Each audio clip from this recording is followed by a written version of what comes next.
Guys, welcome back to my channel హర్నీ different thoughts. నా video చూసే వాళ్ళకి, నా సబ్స్క్రైబర్స్కి అందరికీ thank you so much. And ఈరోజు వచ్చేసి అయితే బనానా జ్యూస్ చేయబోతున్నాం. చల్లని బనానా జ్యూస్ అండ్ చాలా హెల్దీ అనమాట ఈ సమ్మర్లో మాత్రం.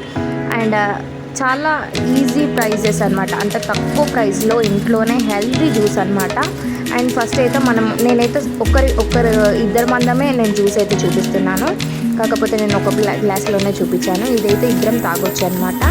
అండ్ 1 బనానా కట్ చేసేసి దాంట్లో 1 పాల ప్యాకెట్ వేసాను. 10 రూపీస్ పాల ప్యాకెట్ వేసేసాను. దాంట్లో 3 స్పూన్స్ షుగర్ వేసాను. దాంట్లో ఐస్ క్యూబ్స్ కూడా యాడ్ చేసుకోవచ్చు అంటే ఐస్ క్యూబ్స్ కూడా యాడ్ చేసుకోండి. కొంచెం మాకు కూల్గా కావాలి అంటే దాంట్లో ఒక 2 ఐస్ క్యూబ్స్ వేసుకొని, ఒక ఇలాచీ వేసేసుకొని మిక్సీ పట్టేసుకొని అలా సర్వ్ చేసుకొని మీద ఒక తులసాకు పెట్టుకోండి. మనకి చాలా మంచిది.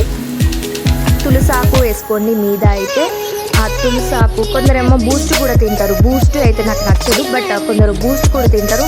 ఇలా మీద అయిన తర్వాత ఇలా సర్వ్ చేసుకున్నప్పుడు మనం బూస్ట్ కూడా వేసుకోవచ్చు. ఇలా యమ్మీ జ్యూస్ అనమాట. అండ్ మీరు కూడా ట్రై చేసేసేయండి. అండ్ చాలా తక్కువ ప్రైస్లో మనం ఇంట్లోనే ఫ్యామిలీ అంతా ట్రై చేసేసుకోవచ్చు. ఒక 20 రూపీస్ బనానాస్ తెచ్చుకుంటే ఫ్యామిలీ అంతా చేసుకోవచ్చు. ఒక పెద్ద పాల ప్యాకెట్ అయితే చాలు, హెల్దీగా ఇంట్లోనే తాగొచ్చు.